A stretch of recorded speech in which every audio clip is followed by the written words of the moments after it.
What's up, YouTube? Georgia Silver Hunter back with another $half hunt. I just picked up 4 boxes from my local Wells Fargo. They were supposed to come in last week, but they just got them in yesterday. So I don't know if we're going to do a 1-box hunt or a 2 or 3 or 4 box hunt. We'll see how these boxes treat us. With that said, let's get into it.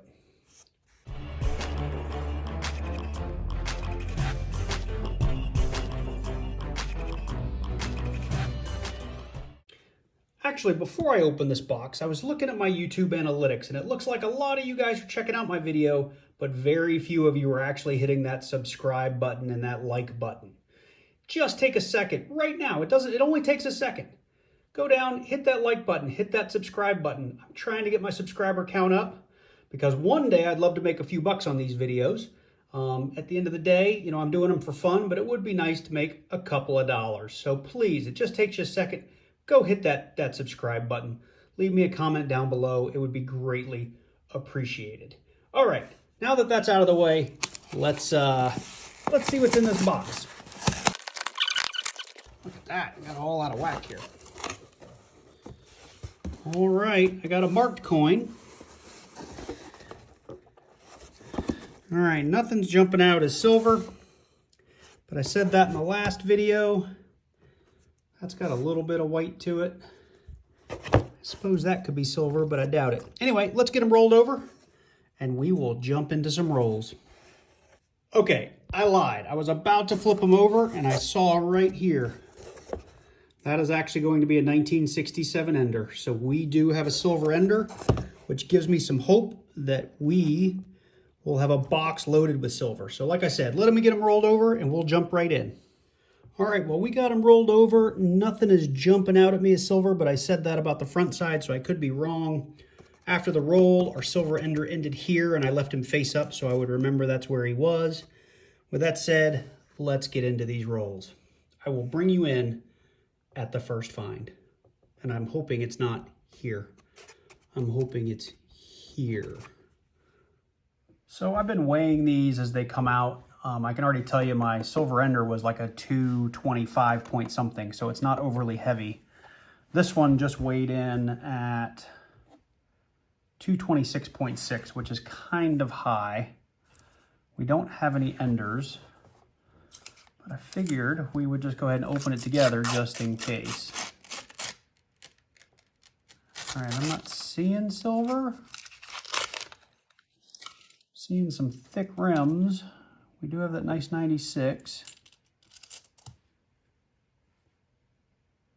A super nice 1988D. And that's it. It's just a heavy roll. All right, we just unwrapped roll number 13, and I see another really orangey rim in there. We've already been burned once before. It was just like a really nice 1970 something. Let's go through these together. The light's a little bit bright. Apologies. 72 we'll check. Oh, look. There was an IFC. First find of the box, 2012. So I'm bringing you in. I've actually gone through, I think, 30 rolls. And you can see I've got a bunch laid out in my haste to get to this silver. I just went through a bunch of clad rolls, and now I'm going back through them. And I got to this. I have no idea what roll this was in the pack, but I was dropping this, and listen, we have found ourselves a magic coin. It's a 1996, and you can tell it's a magic coin because it's hollow. And if I flip it over, you'll see that the eagle doesn't line up. So this coin is a hollow magic coin. We found these before, and I'm going to add it up to the board. Along the way, we did find this really cool 1974 toner. Hopefully that's coming in okay. I just pulled it because it's pretty cool looking. It's blue and green and red, and it's kind of neat. Probably artificially toned.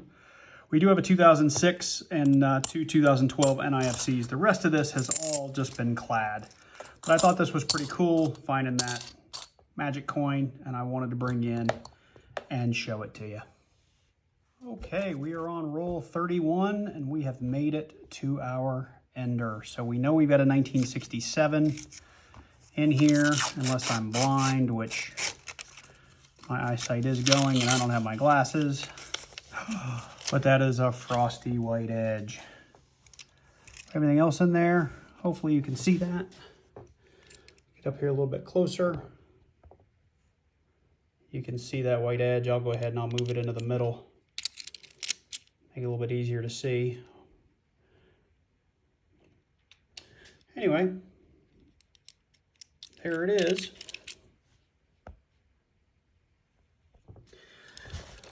So let's see, it is a 1967 Philadelphia. So we have a silver for the box. So it was all worth it. Super excited every time we find silver. That is the goal. We want the free silver, maybe the 50-cent silver. Too bad it's not a 90, but it will do. Now I'm just hoping in these last couple of rolls we find a bunch more. Okay, well, I'll bring you back. I'm hoping it's in the very next roll. So we've made it to the end of the box. It's a little disappointing since we did have a silver ender. You hope that when you got a silver ender, you got a whole box just loaded with silver. But silver is silver, and I will take it all day long, and it's actually in reasonably good shape. So very nice. We did have this cool sort of 1974 toner, which I'm sure I'll throw back, but I thought it was cool. We did have a 2002 NIFC. We had a couple NIFCs I didn't bring you guys in on. We had a 2006 and we had two 2012s. We also had our handy dandy little magic coin, which I know in one of my very early coin roll hunts, I actually did the magic trick that most magicians do with this coin, because I did a lot of magic as a kid and a teenager, and I'm actually into my 20s. So let me know in the comments down below if you'd like to see how this trick works. I'm happy to make a video about it, or you can just, I'm sure, YouTube it. There's lots of people that would show how this works, but happy to do it on my channel as well. That said, we did have one other, I would say, variety or error. If you'd like, let me get you over to the computer and I'll show it off. So we had two 1983 Ps that we found. Here's one of them. And actually, when I first looked at it, I thought, you know, is this kind of some sort of DDO? There's a huge spread on the R and the U within trust, but it looks like it's just some sort of, you know, machine error. There are no known 1983 Ps, at least on Variety Vista, but you can see it very clear.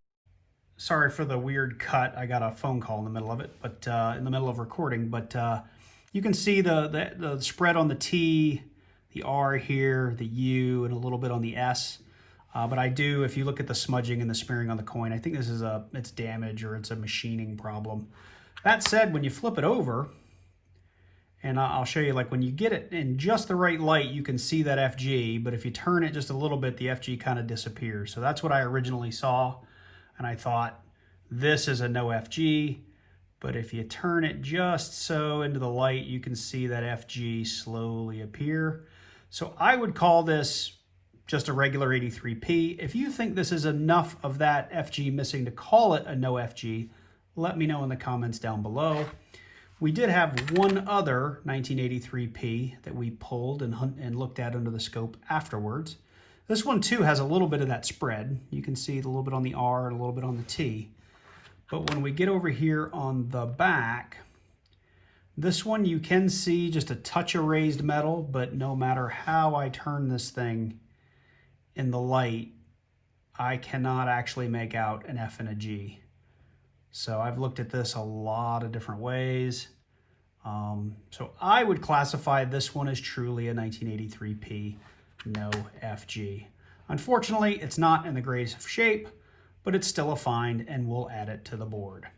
With that said, I think I'm going to get into a second box in this video, so let me get set up and we'll get right into it. All right, we're going to dig on in here. Here's box number 2. Okay, come on, enders.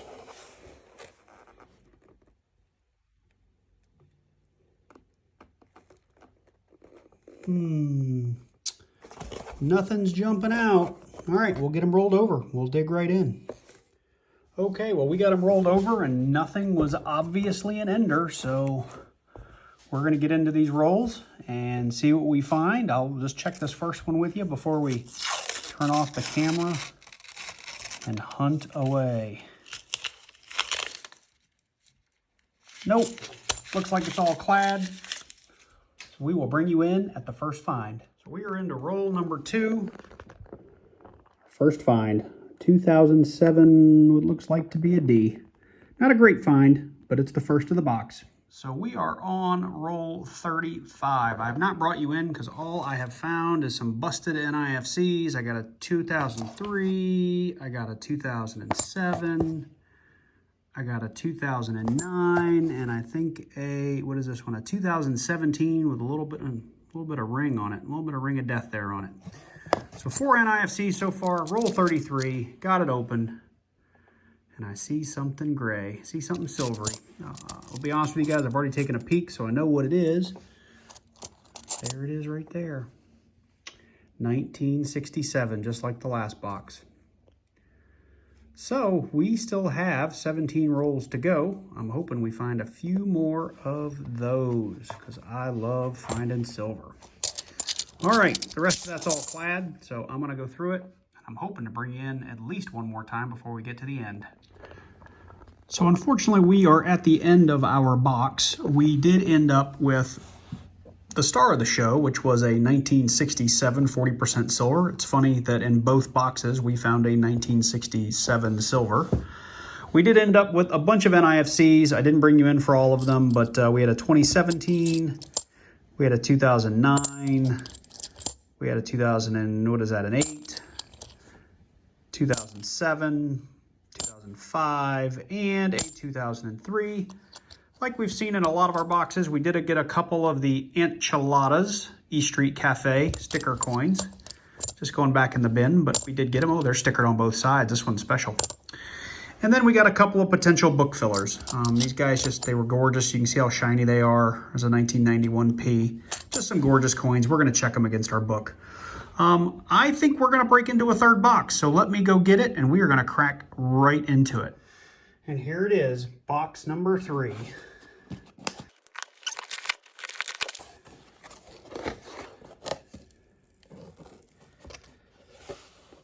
Okay, as usual, see if we can get a little bit different light on here. Try turning that one off. I don't know if that's better. Per the usual, I don't see anything. Sorry to bump my camera. Jumping out at me is silver necessarily. So you got an interesting color, but not obviously silver. Well, let's get them rolled over, and let's dig in. So roll number 1, first NIFC 2008D. Roll number 7, second NIFC, a 2006D Ring of Death. Roll number 8, we actually found a really beat up, and I almost missed it the first time, 1972 S clad proof. I like finding proofs. Very cool. So on roll number 11, we got to the end of the roll, and we have a 1982P with a little bit of Ring of Death on it. And just looking at the naked eye, there appears to be an FG missing. So let's look at it under the scope. So here we go. There's our 82P, and I got my finger in the way. Why is my finger in the way? And we will flip that over, and as you can see, that is as clean as you get for a no FG. Unfortunately, we got a little bit of Ring of Death on that, so that's going to hurt any real value in that, but it is a variant. It is an error. I will take it all day long. All right, let's get back to the hunt. We're on roll 14, and we have another NIFC, a 2006 Philadelphia. Adding it to the board. We're on roll 31. We have found our next, oops, I just dropped it. Next NIFC, a 2008D. Again, slight Ring of Death on that one. Same roll. 2014 looks like a P NIFC. Sorry to keep bringing you guys in, but roll 32. Unfortunately, we're not finding any silver this box, but we have another NIFC, and this one's actually decent looking, a 2003D. Hopefully we get some silver soon. Back to the hunt. Roll 36, and we have another NIFC, a 2002D, again with a little bit of ring on it. So definitely going back in the bin, but it's a find. We'll put it up here with the rest of our NIFCs. and keep on hunting. So roll 39, we have another NIFC, another 2002P. No ring on this one though. So we'll add that to our list of NIFCs and keep on hunting. So we have made it to the end of the box. We'll do a recap on what we found so far, but I need to quickly go through this small stack of 1971D and 1974Ds looking for DDOs, and then I'll bring you back in for a wrap up. So I have finished going through the 71Ds, the 73Ds, and the 74Ds, and unfortunately we didn't find any other errors or variants. So we're just gonna move into a real quick recap. We did find this 1982P. It's not in the best of shape and it's got a little bit of ring of death, but it is probably one of the best no FGs I've found as far as not even just flecks of metal in there at all. It is literally clean. You saw that on the scope earlier. We did find a 1972 S-clad proof. It's not the prettiest proof I've ever found, but I still love finding them. And then we found 3, 5, 7, 8 NIFCs, a couple, let's see, we had a couple of 2002s, a 2003, a couple of 2006s, a couple of 2008s, and lastly, a pretty decent looking 2014P, which may be an upgrade for my book. I don't know, we'll see, we'll check it out. At the beginning of this video, I said we had 4 boxes. I think I'm gonna end the video here with 3 boxes. We did have 2 that found silver. We had some proofs. We had let's see here, we had a couple of errors and variants. So all in all, not bad boxes, not great boxes, but hey, we found silver and what else can you ask for? So what I'm gonna do is that 4th box, I am probably going to stream Friday. Now I don't do like cool live streams where we do giveaways and stuff. It's really time for me to go through a whole box online with you guys. Hopefully a few folks will join the live chat and we can just kind of converse and talk about stuff. So I look forward to seeing you there. I will do a little small video tomorrow to remind everybody. I don't even know what time I'm gonna do it yet, so I gotta figure that out. But if you've made it this far in the video, thank you for watching. I really appreciate it. If you haven't already, hit that subscribe button, hit that like button, leave me a comment down below, and I look forward to seeing you guys in the next video.